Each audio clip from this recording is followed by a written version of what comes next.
Oke, di sini siapa ketua kelasnya? Saya, Bu. Oke, Iza, silakan pimpin teman-temannya untuk memulai doa. Baik, Bu. Siap, gerak. Berdoa mulai. Bismillahirrahmanirrahim. Raditu billahi rabba wa bil islami dina wa bil Muhammadin sallallahu alaihi wasallam nabiyya. Amin. Sekarang Ibu akan absen masing-masing kehadirannya ya. Bagi yang namanya terpanggil silahkan angkat tangan. Izatul Fitri, Bu. Nurjihan Syahrana, Nurul Qalbi. Oke, baik, semuanya berarti hadir ya.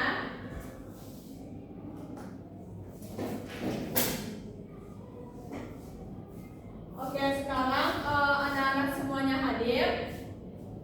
Hadir, Bu. Bagus sekali, pertahankan kedisiplinannya ya. Nah, sebelum kita mulai ke pembelajaran kita, anak-anak ibu pernah tidak menonton berita atau membaca koran tentang berita hari ini? Pernah, Bu. Dari berita itu pasti ditampilkan dalam berita-berita baru atau berita up to date. Salah satu beritanya apa yang anak-anak ibu ingat? Ya, Bu. Ya, satu. Perang Iran dan Israel, Bu. Betul, itu salah satu yang sedang viral sekarang ya. Nah, dari berita tersebut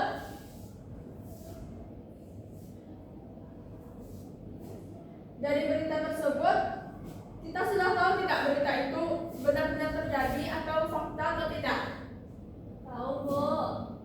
Ya, bagus. Kenapa bisa itu benar-benar fakta, Iza? Karena ada dokumentasi videonya, Bu. Nah, benar. Nah, dari yang ibu sebutkan tadi, maka hari ini kita sudah tahu ya materi kita tentang apa? Ya, Bu. Mengidentifikasi struktur dan unsur-unsur teks berita. Nah, sebelum kita mempelajari unsur-unsur dan struktur teks berita ini, mari kita lihat dulu apa tujuan dari pembelajaran teks berita ini. Bisa dilihat di fokus ya. 1. Mengidentifikasi unsur-unsur teks berita dalam kurung 5W1H secara tepat dari teks berita tentang kecelakaan kereta api di Bekasi tanggal 27 April 2026. Yang kedua, menganalisis struktur teks berita dengan benar. Yang ketiga, membedakan fakta dan opini dalam teks berita dengan kritis. Yang keempat, menyimpulkan isi teks berita. Oke, anak-anak, di sini ibu sudah menyediakan bahan materi kita pada hari ini, yaitu tentang berita yang baru saja terjadi pada akhir-akhir ini, yaitu tentang kecelakaan kereta api di Bekasi. Silahkan dibaca. Ibu harap kalian membaca selama 1 menit, dan 1 menit itu kalian memang fokus membaca ya, tidak ada melihat apapun, tidak ada melihat ke arah manapun gitu, sembari mencatat. Ibu kasih waktu 1 menit mulai dari sekarang.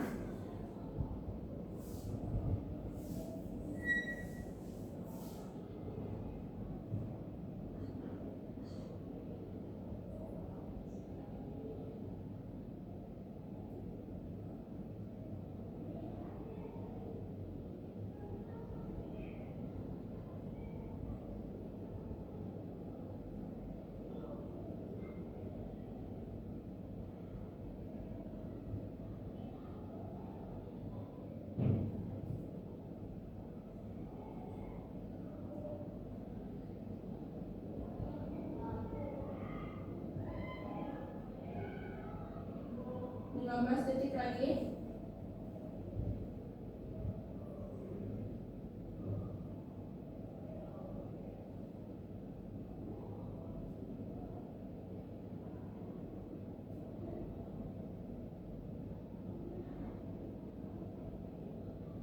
Oke, waktu habis. Oke, tadi ibu sudah beri kalian waktu 1 menit untuk membaca berita yang ada di depan. Nah, setelah kalian membaca berita tersebut lalu kalian pahami isi dari berita tersebut apa? Ibu mau bertanya, apa saja sih yang informasi penting yang harus ada dalam berita ini gitu? Dimulai dari kapan kejadiannya, Bu? Nah, benar sekali Iza. Dimulai dari kapan kejadiannya, tanggal berapa, dan bagaimana kejadiannya gitu, gimana juga. Terus siapa pelakunya atau juga bisa siapa yang menyiarkannya. Nah, yang pertama dalam struktur teks berita ini kita bisa lihat adanya yang pertama itu judul. Apa itu judul? Judul itu bagian awal dalam teks berita. Setiap teks berita itu pasti ada judulnya. Tidak ada berita yang tidak mempunyai judul. Mengapa judul itu perlu dibikin? Nah, mari kita lihat. Judul itu berfungsi untuk menggambarkan inti dari berita tersebut atau peristiwa yang diberitakan.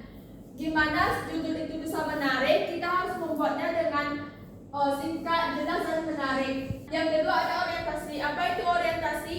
Orientasi itu bagian pembuka berita yang berisi gambaran umum mengenai peristiwa yang akan disampaikan. Jadi sebelum kita membaca inti dari berita tersebut, kita dikasih gambaran umum dulu nih sama teks berita itu. Bagian orientasi inilah yang memberikan pengantar kepada pembacanya supaya pembaca itu sebelum dia membaca berita yang diberikan, dia bisa memahami berita ini yang akan disampaikannya ini temanya tentang apa ya, nah gitu. Yang ketiga kita masuk ke peristiwa. Peristiwa ini memuat penjelasan secara rinci mengenai kejadian yang diberitakan. Pada bagian ini dijelaskan unsur-unsur penting dalam berita. Apa saja unsur penting itu? Ada 5W1H. Apa itu 5W1H? What, where, when, who, why. Lalu 1H itu how. Nah, dalam 5W1H inilah yang menjadikan sebuah berita itu bisa dikatakan sebagai fakta gitu. Nah, berita itu juga kadang bisa diberitakan berdasarkan fakta atau opini. Nah, siapa tahu apa itu fakta atau opini? Saya, Bu. Nah, ya Isatul. Gimana, Bu? Apa itu berita fakta? Apa itu perbedaan fakta dan opini? Fakta berdasarkan sumbernya, Bu, berupa dokumentasi video mungkin atau yang menyiarkan secara virtual. Benar. Sedangkan opini itu menurut perorangan, Bu, individu. Nah, benar. Jadi fakta atau opini itu bisa kita lihat apabila kita membaca inti peristiwa secara keseluruhan. Kalau kita membaca setengah-setengahnya saja, kita tidak bisa menentukan fakta atau opininya, kita tidak bisa menentukan 5W1H-nya.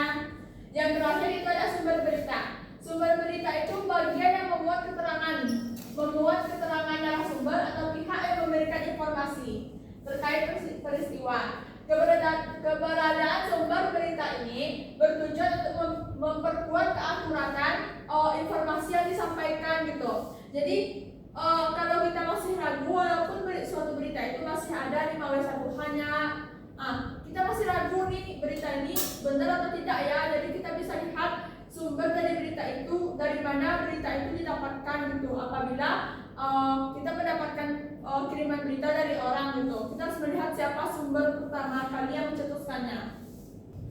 Nah, setelah itu menerangkan pengertian tentang teks berita, tentang struktur teks berita, apakah anak-anak semua setelah ini bisa mendapatkan gambaran gitu di kepalanya apabila ibu berikan sebuah berita gitu, apakah anak-anak bisa menentukan teks berita itu?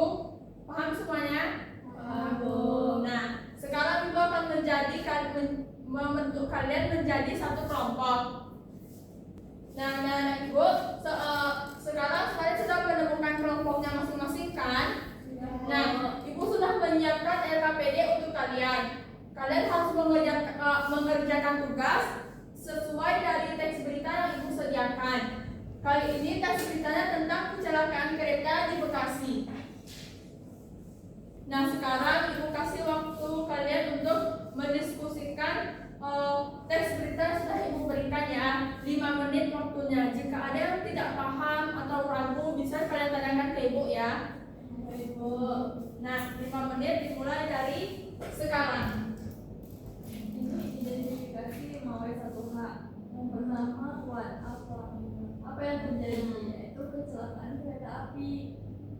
Ya, kita tulis aja nggak sih? Iya, boleh. Apa yang terjadi, berarti kecelakaan kereta api. Kita cari unsur dulu ya. Iya, Oke. kita identifikasi unsur yang mau satu hak.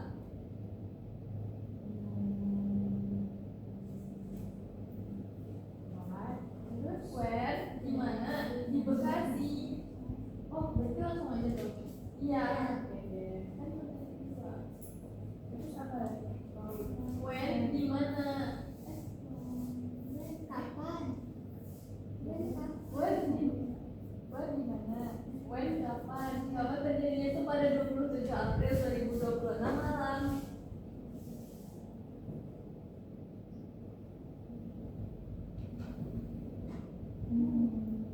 Siapa ya? Iya, siapa? Siapanya? Siapa pelaku yang membawa? Jadi Mungkin ya. Atau kita tulis pelaku sama korban-korbannya gitu kali ya? Boleh. kalau siapa pelaku terjadinya kecelakaan kereta ini, yang ini enggak sih ada saksi yang diperiksa? Mana ya? Enggak, ini aku nanya kan begitu. Itu yang Nah, gitu. tidak bagian. So, Jadi, orang siapa yang ini satu menit ya? ya, where mana? Siapa pelaku yang menyebabkan terjadinya kecelakaan, yaitu pengemudi taksi listrik yang tiba-tiba mati di tengah mereka nggak sih? Tapi itu kepanjangan gak sih? Kan disuruhnya siapa? Kayaknya cuma Pengemudi taksi listrik. Oh, boleh. Kan ya? Iya.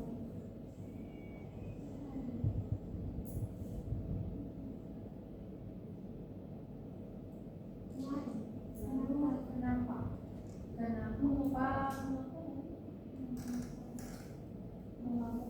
Mengapanya? Karena taksi listrik ini tiba-tiba berhenti di rel kereta, sehingga kereta api yang berasal dari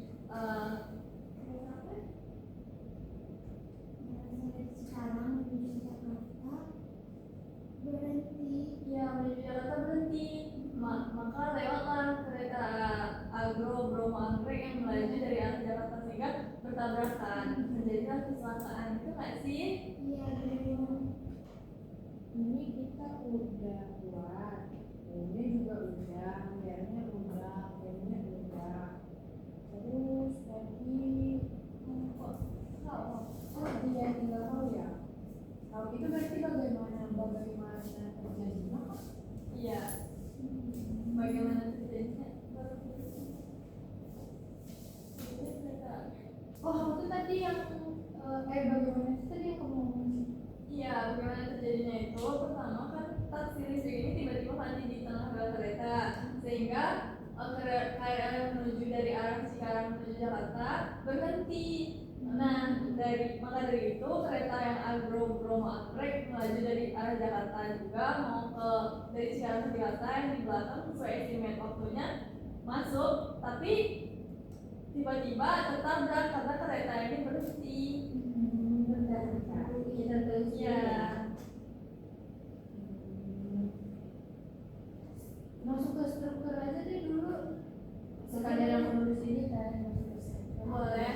Berarti strukturnya yang pertama itu seperti yang tadi Ibu jelaskan, adanya headline atau judulnya yaitu kecelakaan kereta di Bekasi, sehingga 31 saksi diperiksa. Lalu masuk ke orientasi itu gambaran umum mengenai peristiwa yang terjadi. Gambaran umumnya seperti yang setelah kita baca itu kecelakaan kereta api antara KA Argo Bromo dan KRL di stasiun Stasiun Bekasi Timur, sehingga terjadinya tahap penyidikan dan polisi memeriksa 31 orang saksi. Lalu masuk kepada peristiwa. Peristiwa ini kita bahas apa ya? Iya kak, aku juga dari tadi tahu kalau dengan itu. Oke anak-anak, sudah selesai 5 menit habis. Apakah sudah selesai? Belum, Bu. Kenapa belum selesai? Bu, saya izin tanya dong, Bu. Ya, Apa sih, Bu, perbedaan antara orientasi dengan peristiwa? orientasi dengan peristiwa. Nah, sesuai yang Ibu jelaskan tadi, orientasi itu kan bagian pembuka dalam sebuah teks berita gitu. Orientasi itu bisa seperti kayak pengantar gitu. Kalau ingin membaca berita, maka pembacanya harus membaca orientasi dari teks berita ini dulu. Nah, menurut anak-anak, mana tuh teks berita ini yang ada orientasinya? Paragraf kedua, Bu. Paragraf kedua benar. Ada yang mau mengoreksi? Itu bu, izin bertanya. Ya, Jihan. Itu satu paragraf aja kak? Apa paragraf lainnya udah masuk ke bagian peristiwa? Kalau orientasi itu biasanya memang satu paragraf ya. Sedangkan kalau sudah paragraf yang lain itu sudah masuk ke peristiwa. Kan tidak mungkin gitu orientasi itu sudah masuk ke seluruh. Misalnya orientasi itu termasuk 3 paragraf, sedangkan peristiwanya hanya 2 paragraf, kan tidak mungkin gitu. Masa ya pembukanya lebih panjang daripada pembahasan inti beritanya. Jadi bisa kita lihat di sini orientasinya ada di bagian paragraf utama, yaitu Jakarta investigasi sampai 31 orang saksi. Nah, dari peristiwa sampai ke masa mendatang di paragraf terakhir, nah itu baru termasuk peristiwa. Kenapa? Karena itu sudah termasuk inti-inti dari peristiwa. Dia sudah menjelaskan mengapa dari awal peristiwa itu terjadi sampai akhirnya. Juga peristiwa itu mengandung unsur 5W satuannya. Sudah paham sekarang? Paham, Bu. Oke, silahkan dilanjutkan. Berarti peristiwanya masuk kepada unsur-unsur tadi. Iya benar. Mencakup juga. Berarti ini kita tandain aja kan ya? Iya, boleh.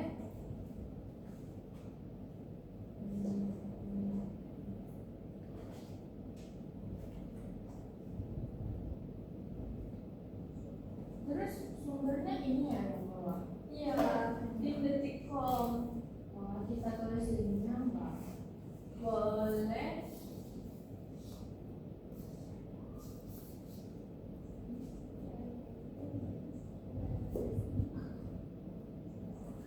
Sudah.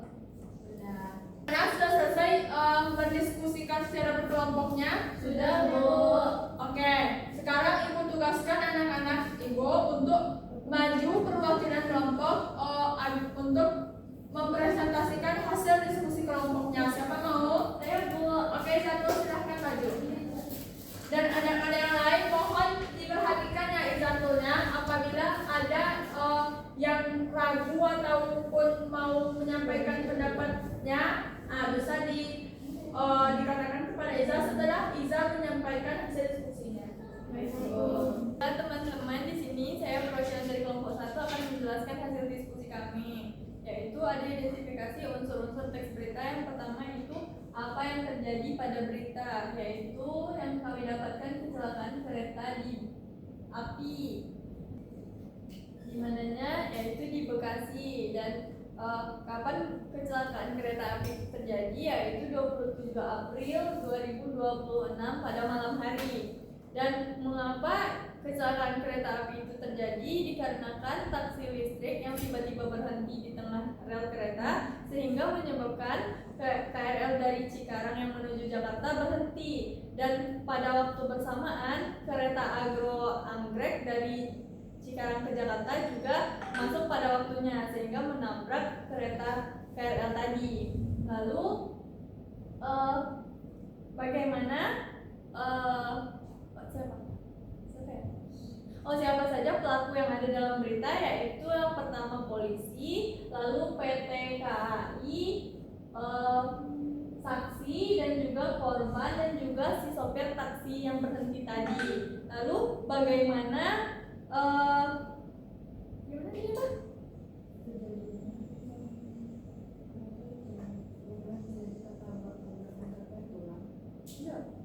Bagaimana kejadian setelah kereta itu kecelakaan?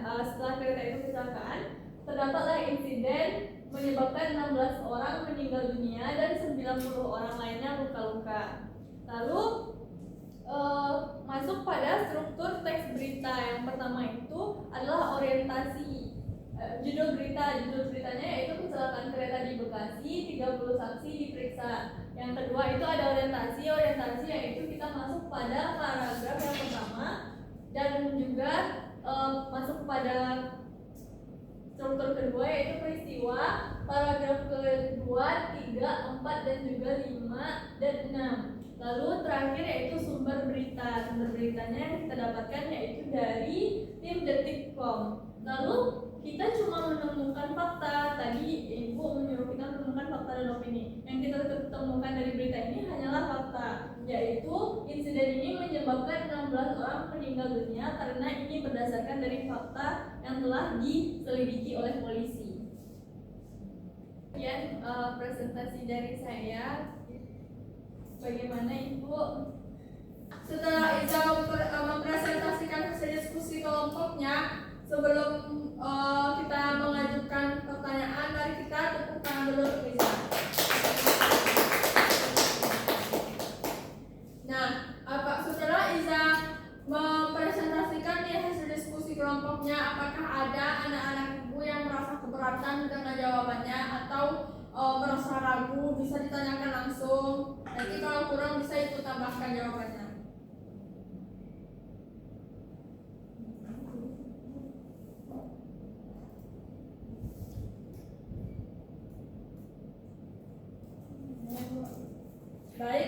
Baik Jihan. Kan tadi di bagian opini dan bagian apa Iza? Fakta ya?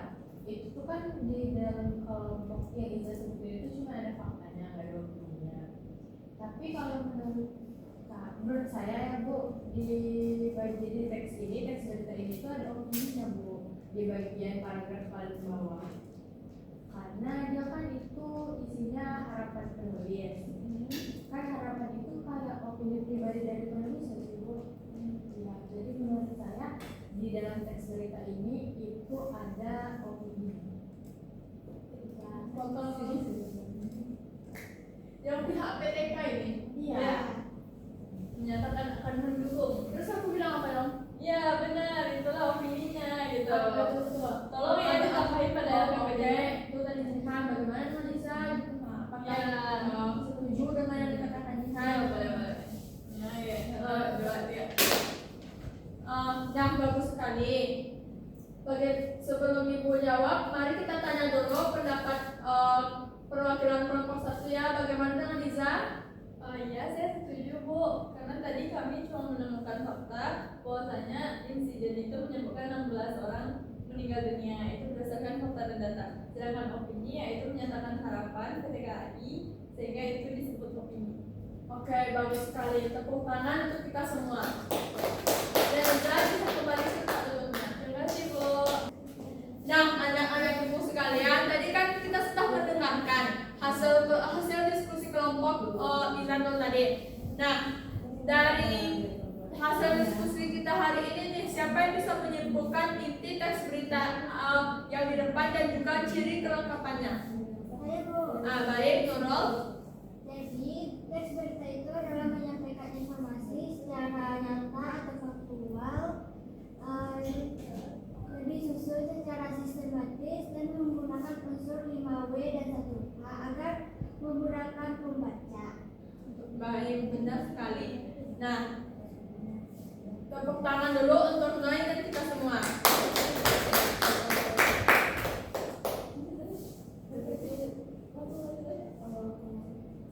Nah, anak-anak, kita sudah hampir sampai nih ke ujung pembelajaran kita pada hari ini. Nah, dari tadi kita menganalisis tentang teks berita. Menurut anak-anak ibu setelah melakukan sih bagian yang paling menantang gitu? Apakah bagian mengidentifikasi unsur 5W1H-nya atau menentukan bagian fakta dan opininya? Atau menentukan bagian strukturnya? Saya Bu, Baik, Isatul. setelah saya mempresentasikan tadi, menurut saya yang paling menantang itu menentukan fakta dan opini Bu. Kenapa begitu? Karena fakta dan opini itu hampir sama Bu, dan juga saya sebagai siswa membacanya tidak jeli tadi, itu yang membuat saya tidak dapat membedakannya. Nah, benar. Nah, fakta dan opini itu penting ya. Kalau kita tidak jeli kita harus tahu dulu bagaimana pemahaman awal kita tentang perbedaan fakta dan opini ini. Apabila kita sejak awal itu tidak paham, maka sampai kita menentukan fakta dan opini dari sebuah berita pun kita tidak akan bisa gitu. Berdasarkan materi kita pada hari ini, Ibu akan memberikan penguatan materi sedikit bahwa teks berita itu wajib bersifat faktual dan objektif seperti dalam berita tadi. Bentar. Nah, bisa dilihat lagi seperti dalam berita tadi, polisi itu secara nyata dia memeriksa 31 orang saksi gitu. Selain itu juga adalah unsur 5W1H itu membuat berita tersebut menjadi kuat gitu, supaya masyarakat juga tidak salah paham dan tidak terkecoh oleh berita hoax. Untuk tindak lanjut supaya sekali lagi kalian makin paham gitu dengan teks berita ini, Ibu beri kalian tugas pengayaan di rumah. Tugasnya kalian carilah satu teks berita yang memuat tentang isu politik atau tentang berita kejadian gitu. Nah, tentukan unsur 5W1H-nya ya dari teks tersebut gitu. Jika masih ada yang kalau masih ada yang ragu tentang tugas ini, kalian bisa menemui Ibu di kantor guru setelah pulang sekolah ini. Setelah Ibu memberikan tugas pengayaan tadi, Ibu harap kalian mengerjakan tugas itu dengan serius supaya kita bisa semakin memahami apa sih itu teks berita dan bagaimana unsur-unsurnya. Nah, setelah mengerjakan tugas pengayaan, Ibu harap kalian juga membaca ulang materi ini supaya materi ini bisa lebih melekat di pikiran kita gitu. Dan juga besok Ibu akan melakukan pertanyaan seputar materi kita pada hari ini sebelum kita melakukan materi baru ya. Paham semua? Paham Bu. Oke, nah, sudah sampailah kita pada penghujung materi kita pada hari ini. Sebelum kita membaca doa sesudah belajar, marilah kita membereskan barang-barangnya terlebih dahulu.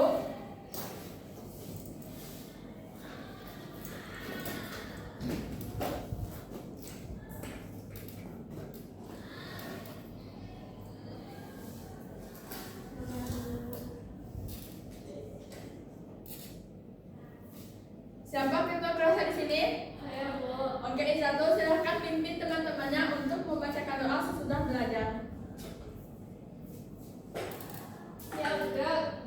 Ucapkan hamdalah. Alhamdulillahirobbilalamin. Subhanakallahumma wa bihamdika asyhadu an la ilaha illa anta astaghfiruka wa atubu ilaik. Sampai berjumpa besok lagi dengan keadaan sehat walafiat, dan Ibu harap besok kita memulai belajar dengan semangat yang baru lagi. Baik, Ibu akhiri. Assalamualaikum warahmatullahi wabarakatuh. Waalaikumsalam